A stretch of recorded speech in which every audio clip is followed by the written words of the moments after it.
Assalamualaikum warahmatullahi wabarakatuh. Apa kabar semuanya? Semoga dalam keadaan sehat walafiat ya. Pada kesempatan kali ini, Ibu akan membahas mengenai kompetensi dasar 3.1, yaitu mengidentifikasi unsur-unsur teks berita yang didengar dan dibaca. Ibu harap kalian bisa menyimak video ini dengan sangat baik ya.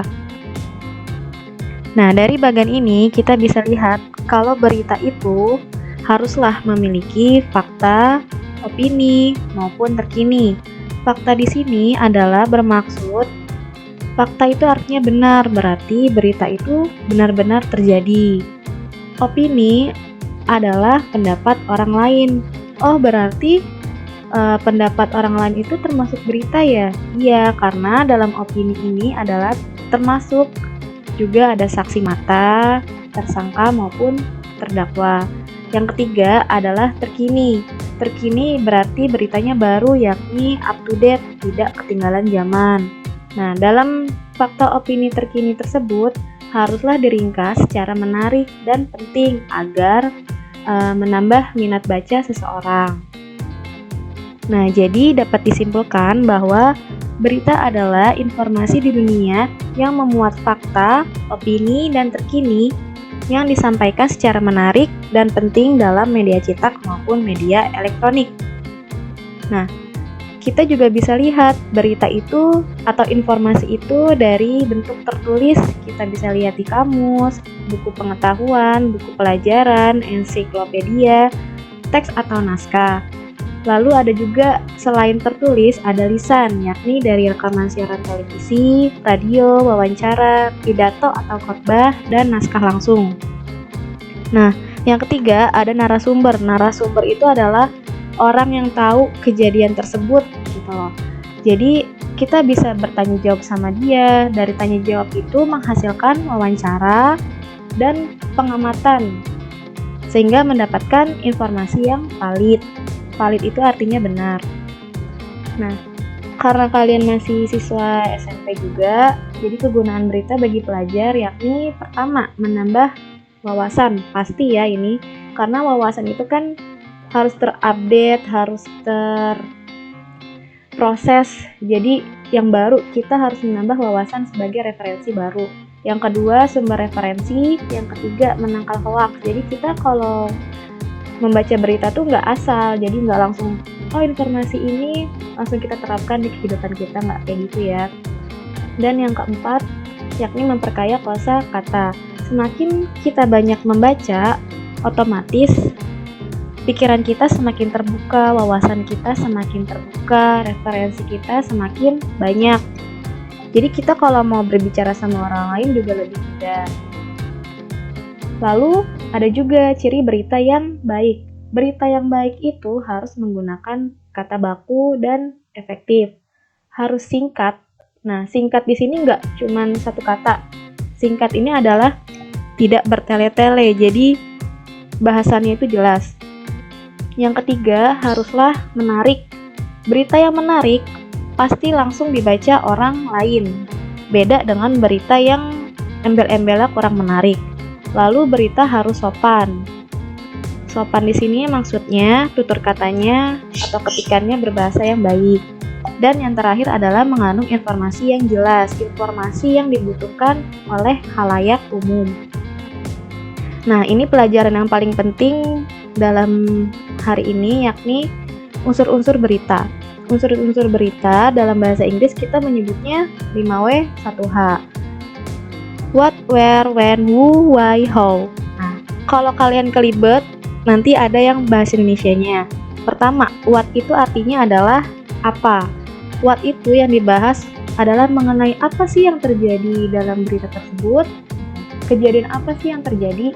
Sedangkan where itu adalah di mana, tempat terjadinya itu di mana, apakah terjadinya di sekolah, di rumah, di jalanan, dan dimanapun ya.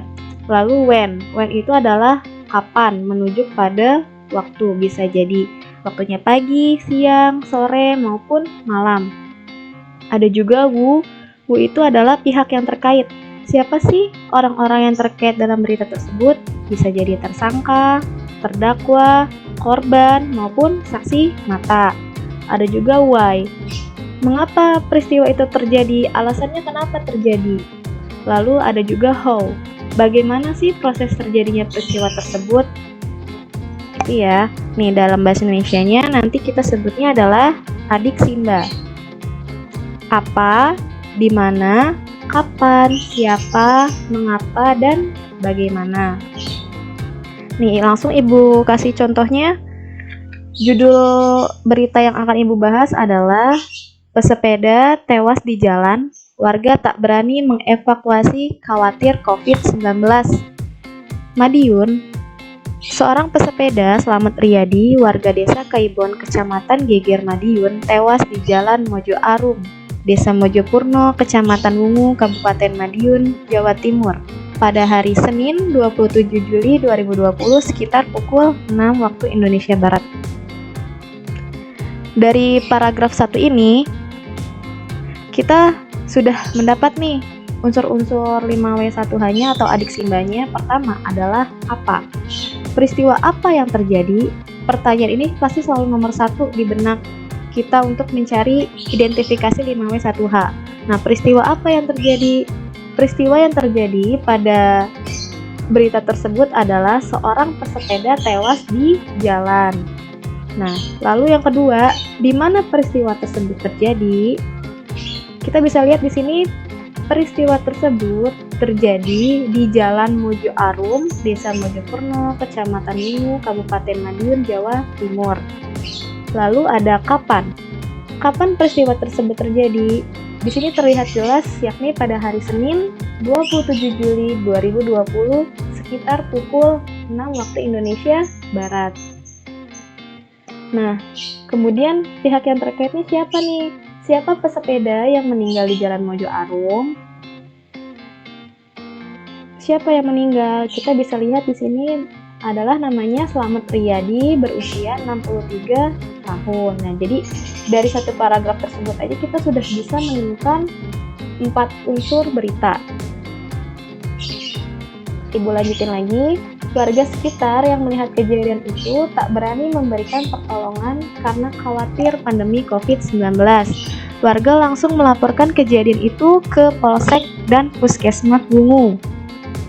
Jalu, warga sekitar yang melihat kejadian itu menuturkan korban langsung jatuh saat melintas di Jalan Mojo Arum dengan posisi tengkurap. Langsung jatuh tadi, tapi karena kondisinya lagi ada pandemi COVID-19, jadi tadi tidak ada yang membantu mengevakuasi. Saya langsung melaporkan ke Polsek Wungu.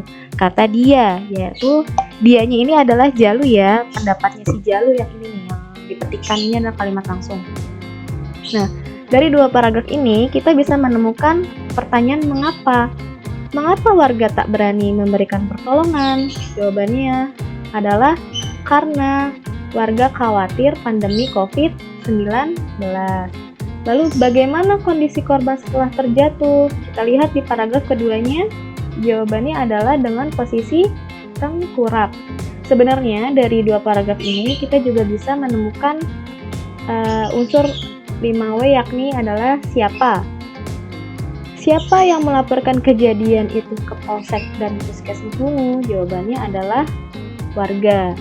Bisa juga siapa yang langsung datang ke kejadian tersebut adalah Polsek dan Puskesmas Wungu. Jadi dalam setiap paragraf berita itu kita bisa menemukan lebih dari 1 unsur ya. Lanjut. Nah, setelah kalian mengetahui apa, di mana, kapan, siapa, mengapa, dan bagaimana, kalian harus bisa menarik kesimpulan. Cara menarik kesimpulannya itu adalah dengan membuat paragraf dari apa, di mana, kapan, siapa, mengapa, dan bagaimana ini menjadi 1 paragraf singkat. Itu ya. Jadi kalian tahu setelah mengidentifikasi, oh ternyata simpulannya seperti ini. Apakah kalian sudah paham? Semoga paham ya. Jika sudah paham, marilah kita latihan. Nah, nanti ini menjadi tugas individu.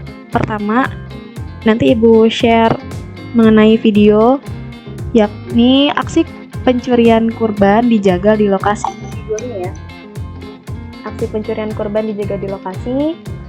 Nah, sumbernya ini adalah redaksi pagi pada tanggal 24 Juli 2020.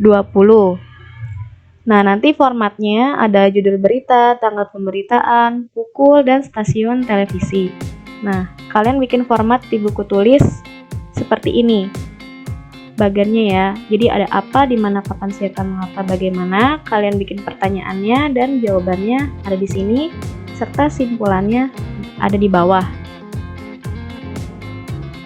Nah, berikut video yang bakalan Ibu sampaikan, disimak baik-baik. Jadi ini untuk tugas individu. Misterius hewan ternak terjadi di Cilegon, Banten. Tak tanggung-tanggung pemirsa, kali ini ada 9 ekor kerbau yang dicuri lalu disembelih dan diambil dagingnya. Sementara 5 ekor lainnya dibiarkan mati begitu saja dengan kondisi leher terpotong. Seorang wanita peternak kerbau ini menangis histeris setelah mengetahui hewan peliharaannya mati dengan kondisi tubuh disayat benda tajam. Miris, 9 ekor kerbau milik warga ditemukan mati di area ladang rumput di belakang sebuah pabrik. Peristiwa ini diketahui warga saat mencium bau bangkai yang berasal dari hewan peliharaan itu. Setelah diperiksa, warga menemukan bangkai kerbau dengan kondisi sudah disembelih, di mana 4 ekor korban itu, 1 dagingnya sudah diambil, sementara 5 ekor hewan lainnya mati dan dibiarkan begitu saja. Kasus pencurian ini pun menghebohkan warga setempat yang tidak menyangka akan mengalami peristiwa naas ini.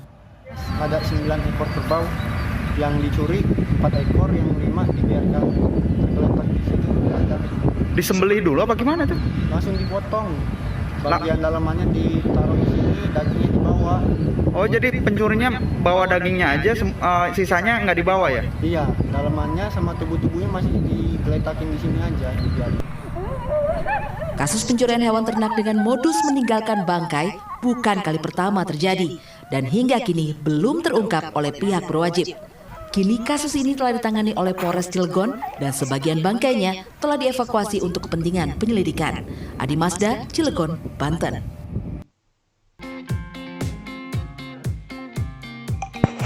Nah, dari video tersebut kalian cari unsur-unsur beritanya di buku tulis dan simpulannya di buku tulis. Nanti dikumpulkan di Ibu setelah ada petunjuk pengumpulan ya. Yang tidak mengerti bisa langsung WA Ibu ke nomor Ibu, boleh tanya teman-temannya. Dan nanyanya juga yang sopan ya. Terima kasih, semoga kalian paham. Wassalamualaikum warahmatullahi wabarakatuh.